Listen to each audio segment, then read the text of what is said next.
नमस्कार,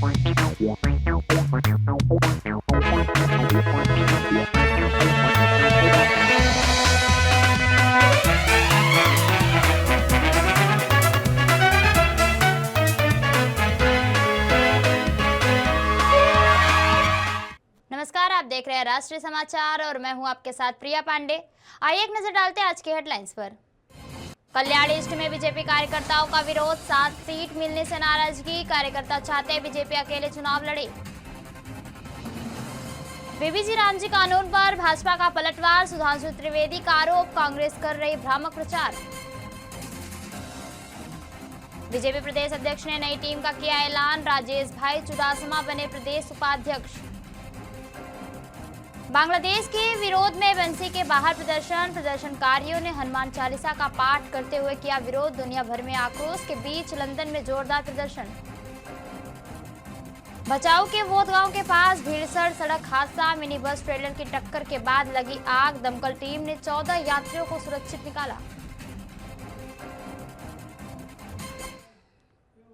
कल्याण ईस्ट में बीजेपी कार्यकर्ताओं ने एमएलए सुलभा गायकवाड़ के कार्यालय पर हंगामा किया। कार्यकर्ताओं का कहना है कि गठबंधन हो गया है और सीटों का बंटवारा तय हो गया है, लेकिन बीजेपी को केवल 7 सीटें दी गई हैं, जो उनके अनुसार गलत है। उन्होंने स्पष्ट किया कि वे गठबंधन नहीं चाहते और पार्टी चुनाव अपने दम पर लड़े। इस दौरान बीजेपी जिला अध्यक्ष नंदू परब और चुनाव प्रभारी नरेंद्र सूर्यवंशी कार्यकर्ताओं और इच्छुक उम्मीदवारों को समझाने के लिए पहुंचे, लेकिन कार्यकर्ता किसी की बात सुनने के मूड में नहीं थे। वहीं शिवसेना शिंदे ग्रुप के संपर्क प्रमुख महेश गायकवाड़ ने अकेले चुनाव लड़ने की बात कही थी, जिसके अनुसार कार्यकर्ता चाहते हैं कि बीजेपी भी स्वतंत्र रूप से चुनाव लड़े। जी राम जी विधेयक पर चर्चा के समय उपस्थित न रहकर विदेश जाकर अपनी मासिक विदेश यात्रा, अक्सर लोग होता है ना महीने 1.5 महीने में एक बार विदेश यात्रा अवश्य होती है, जैसे हर महीने में सूर्य एक बार राशि बदलता, वैसे राहुल गांधी जी एक बार विदेश से घुमाकर आ जाते हैं। आने के बाद एज यूजुअल। बुलेटिन में अगली खबर दिल्ली से। बीबीजी रामजी कानून को लेकर कांग्रेस पर केंद्र सरकार ने करारा हमला बोला है। भाजपा प्रवक्ता सुधांशु त्रिवेदी ने कांग्रेस पर प्रायोजित और भ्रामक प्रचार चलाने वाले का आरोप लगाया। उन्होंने कहा कि नया कानून मजदूरों के लिए ज्यादा फायदेमंद है और इससे ईमानदार व्यवस्था बनेगी। उनके मुताबिक काम के दिनों को बढ़ाकर 125 किया गया है और योजना को जल संरक्षण, बुनियादी ढांचे, जलवायु परिवर्तन और आजीविका से जोड़ा गया है।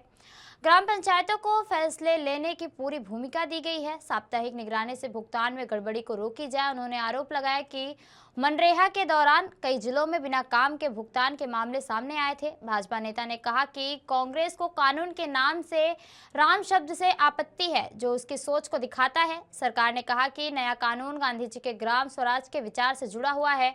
गांव केंद्र में हो, आत्मनिर्भरता हो और श्रम का सम्मान हो और जनता की भागीदारी सुनिश्चित हो।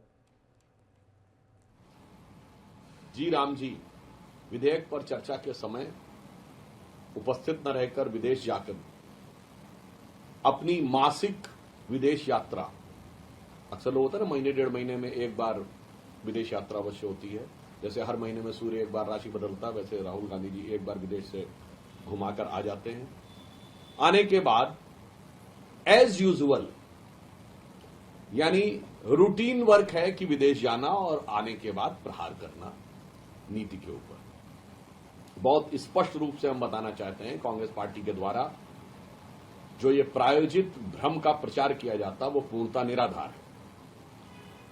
जी राम जी परियोजना में 100 दिन से बढ़ाकर 125 दिन के रोजगार की गारंटी की गई। जी राम जी योजना में उसको 4 चीजों से जोड़ा गया है, यानी एक जल संचयन, दूसरा इंफ्रास्ट्रक्चर, तीसरा आजीविका की योजनाएं और चौथा है जलवायु परिवर्तन से जुड़ी हुई चीजें।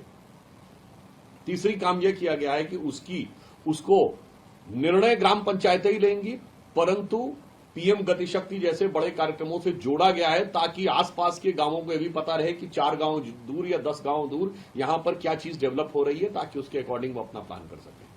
तीसरा बड़ा परिवर्तन यह किया गया है कि उसकी वीकली मॉनिटरिंग होगी, यानी अब यह संभव नहीं है कि अचानक कोई साल भर के बाद कह दे कि हमने इतना किया था, हमारा इतना पेमेंट हो गया। चूंकि ऐसे कई मामले आए, पश्चिम बंगाल में 19 ऐसे जिले आए जिनमें या तो काम ही नहीं हुए थे जिनका पेमेंट लिया गया, अथवा एक ही काम को बार बार करने का पेमेंट लिया गया। तीसरा, बायोमेट्रिक व्यवस्था की व्यवस्था की गई, अर्थात जो कार्य करने वाला श्रमिक है सीधे उसी को मिलेगा, उसके नाम पर कोई धोखाधड़ी के द्वारा यह नहीं संभव है कि काम 50 लोग करेंगे और पेमेंट 100 लोगों का मिल जाए, क्योंकि ऐसे करीब 23 राज्यों में ऐसे भी कुछ मामले आए कि काम मशीन के द्वारा करवाया गया और उसके लिए पैसा किसी और नाम पर नहीं करवाया गया। अर्थात मजदूरों के लिए अधिक बेहतर, तकनीक के अनुरूप, पारदर्शी और ईमानदार व्यवस्था स्थापित करने का काम जो देश के आधारभूत संरचना में अपना उपयोगी योगदान दे सके, वह कार्य करने का। बीजेपी के प्रदेश अध्यक्ष जगदीश विश्वकर्मा ने अपनी नई प्रदेश टीम की घोषणा कर दी है। संगठन में गिर सोमनाथ जूनागढ़ क्षेत्र को खास प्रतिनिधित्व मिला है और गिर सोमनाथ जूनागढ़ के सांसद राजेश भाई चुडासमा को प्रदेश अध्यक्ष नियुक्त किया गया है, जबकि गिर सोमनाथ जिले के पूर्व बीजेपी अध्यक्ष मान सिंह भाई परमार को ओबीसी मोर्चा का प्रदेश अध्यक्ष बनाया गया। राज्य संगठन में इन जिलों से एक एक कर नामों की घोषणा से क्षेत्रीय कार्यकर्ताओं में खास उत्साह देखा जा रहा है। जहानाबाद के सर्किट हाउस पहुंचे बिहार सरकार के लघु जल संसाधन मंत्री एवं हिंदुस्तानी आवाम मोर्चा के राष्ट्रीय अध्यक्ष संतोष कुमार सुमन ने अपने पिता और पार्टी के संरक्षण जीतन राम मांझी को संगठनात्मक मर्यादा को लेकर नसीहत दी है। उन्होंने कहा कि जीतन राम मांझी पार्टी के संरक्षक हैं और संगठन के विस्तार को लेकर उनकी इच्छाएं स्वाभाविक हैं, लेकिन किसी भी मुद्दे को पार्टी के उचित मंच पर ही रखा जाना चाहिए। मीडिया के माध्यम से ऐसे विषयों को उठाने से परहेज करना बेहतर होगा। दरअसल एक दिन पूर्व जहानाबाद दौरे के दौरान जीतन राम मांझी ने राज्यसभा सीट को लेकर अपनी राय सार्वजनिक रूप से रखी थी। इससे पहले भी वे एनडीए के घटक दलों और हाल ही में उपेंद्र कुशवाहा को लेकर बयान देते रहे हैं, जिसे सहयोग दलों के बीच असहजता की चर्चा सामने आती रही। ऐसे में संतोष सुमन का यह बयान पार्टी के अंदर संवाद और अनुशासन पर जोर देने के रूप में देखा जा रहा है। कोई भी पार्टी के संरक्षक हैं, उनको लगता है कि पार्टी ज़्यादा से ज़्यादा विस्तार करे, इसलिए वो अपनी बातों को रख रहे हैं। लेकिन जहाँ तक मेरा मानना है, राष्ट्रीय अध्यक्ष होने के नाते कोई भी बातें होती है तो हम लोग बैठ के बात करते हैं और उचित फोरम पर करते हैं और जहाँ बात करनी चाहिए वहाँ करते हैं। तो हम समझते हैं कि ये सब चीज़ों को मीडिया में बोलने से परहेज करना चाहिए। लंदन में बांग्लादेश एम्बेसी के बाहर हिंदू समुदाय के लोगों ने जोरदार विरोध प्रदर्शन किया। यह विरोध प्रदर्शन हनुमान चालीसा का पाठ पढ़ते हुए किया गया। आपकी जानकारी के लिए बता दें कि बांग्लादेश में जारी हिंदुओं पर अत्याचार को लेकर लगातार देश और दुनिया के अलग अलग कोनों में रहने वाले लोग विरोध प्रदर्शन कर रहे हैं। इसी कड़ी में लंदन में भी हिंदू समुदाय का विरोध प्रदर्शन देखने को मिला, जिसकी तस्वीरें सामने आई हैं। जम्मू में फिलहाल काफी हंगामा देखने को मिल रहा है। मुद्दा एमबीएस सीटों का है, जिसे लेकर माता वैष्णो देवी संघर्ष समिति प्रदर्शन कर रही है। श्री माता वैष्णो देवी संघर्ष समिति के सदस्यों ने श्री माता वैष्णो देवी मेडिकल कॉलेज में प्रवेश रद्द किए जाने के खिलाफ और एमबीबीएस सीटों को लेकर विरोध प्रदर्शन किया है। पहले दिन से ये पूरा हमारा प्रदर्शन को कवर कर रहे हैं। हम बिल्कुल शांतिपूर्ण तरीके से शुरू किया। शायद प्रशासन हमारा इम्तिहान लेना चाहता है, लेकिन हमारी संघर्ष समिति हर इम्तिहान देने के लिए तैयार है और सनातन धर्म के लिए कुछ भी करने के लिए तैयार है। हमारी सिर्फ एक डिमांड है, वो है हमें ये मेडिकल कॉलेज नहीं चाहिए। क्यों चाहते हैं वो मेडिकल कॉलेज सिर्फ कटरा में? क्यों चाहते हैं वो माता वैष्णो देवी श्राइन बोर्ड द्वारा? उसको आप कहीं और ले जाइए, गांधीनगर में ले जाइए, बख्शीनगर ले जाइए, भटमालू में ले जाइए, कहीं पर भी ले जाना चाहते हैं आप उसके ले जाते हैं। लेकिन जहाँ जो हमारे सनातन संस्कृति का केंद्र है, पूरे हिंदुस्तान के मानने वाले सनातन धर्म प्रेमियों का वैष्णो माता में आस्था है, उस जगह पर उनको ये मंजूर नहीं है, हमें भी मंजूर नहीं है। जी देखिए, हमने उनको काफी दे दिया, एलजी साहब को हमने काफी समय दे दिया। अगर वो इसको करेक्ट करना चाहते कर सकते थे, अभी भी उनके पास में समय है। इसको वो बदली कर दें तो अच्छी बात है, नहीं तो इसके आगे और भी ऐसी सिचुएशंस आएंगी जो उसको उसके लिए। खबरों में आगे बढ़ते हैं और अगली खबर कच्छ से। भचाऊ तहसील के वोदगांव के पास एक भीषण सड़क दुर्घटना हुई, जहां एक मिनी बस और ट्रेलर की जोरदार टक्कर के बाद आग लग गई। हादसे की गंभीरता के कारण मिनी बस में सवार यात्री वाहन के अंदर फंस गए और सूचना मिलते ही तत्काल राहत एवं बचाव कार्य शुरू किया गया और भचाऊ अग्निशमन दल तुरंत मौके पर पहुंचा। दमकल कर्मियों की तत्परता से मिनी बस में फंसे सभी 14 यात्रियों को सुरक्षित बाहर निकाल लिया गया, जिससे एक बड़ा हादसा टल गया। NH-27 हाईवे के किनारे रानीपुर पासवान टोला के पास स्थित कबाड़ी दुकान में अचानक भीषण आग लग गई, जिसने इलाके में अफरा तफरी मचा दी। दुकान में रखे प्लास्टिक और अन्य ज्वलनशील सामान के कारण आग तेजी से फैल गई और आसपास के खेतों तक पहुंच गई।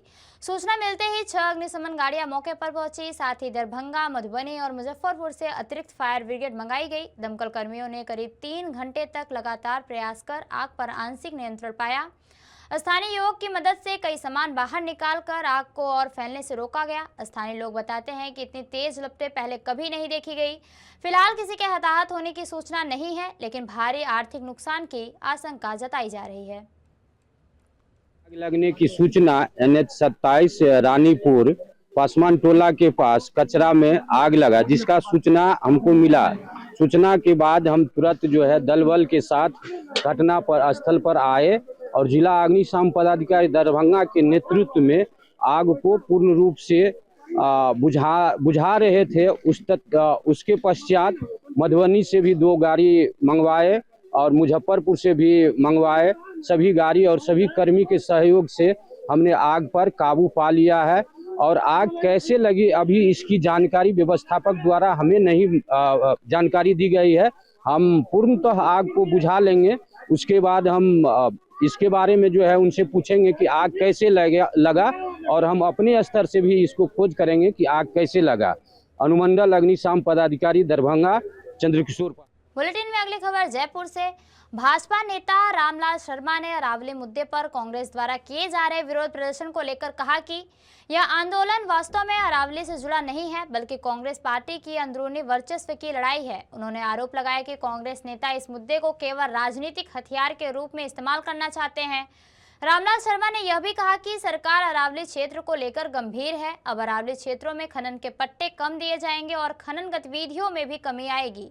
भाजपा नेता रामलाल शर्मा ने ये सब बताया है को लेकर इस तरीके के विरोध प्रदर्शन नहीं है। कांग्रेस पार्टी अगर विरोध दर्ज कराने का काम अरावली के नाम पे कर रही है तो सिर्फ और सिर्फ वर्चस्व की लड़ाई है।